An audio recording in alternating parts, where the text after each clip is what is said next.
ജീവിതത്തിൽ പഠിച്ചവൻ ഇങ്ങനെ ഒന്നിപ്പിച്ച രണ്ടാളുകളാ. ഹൃദയത്തോട് ഇങ്ങനെ ചേർന്നൊട്ടിയ രണ്ട് മനുഷ്യരാണ്.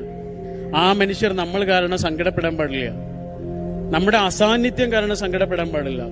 നമ്മൾ സമയം കൊടുക്കാത്തതിന്റെ പേരിൽ കരയാൻ പാടില്ല. കുറച്ച് സമയം എനിക്കൊന്ന് തന്നൂടെ എന്ന് നമ്മുടെ മുന്നിൽ കേണപേക്ഷിക്കേണ്ട ആളല്ല അത്.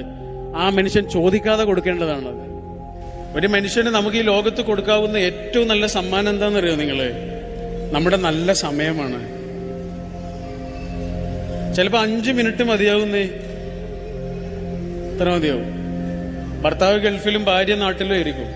പക്ഷെ എല്ലാ തിരക്കിനിടയിലും ഒരു 5 മിനിറ്റ് നേരം അയാള് അവളെ വിളിക്കാൻ വേണ്ടി സമയം കണ്ടെത്തുന്നു. ആ 5 മിനിറ്റിൽ പ്രത്യേകിച്ച് പുതിയ കാര്യങ്ങളൊന്നും ഉണ്ടാവില്ല. എല്ലാ ദിവസവും ഒന്നു തന്നെ ആയിരിക്കും. പക്ഷെ ആ 5 മിനിറ്റ് ഉണ്ടല്ല, ആ പെണ്ണിന് ശ്വാസമാണ്. ആ 5 മിനിറ്റ് എങ്ങാനും നഷ്ടപ്പെട്ടാൽ ആ പെണ്ണിന്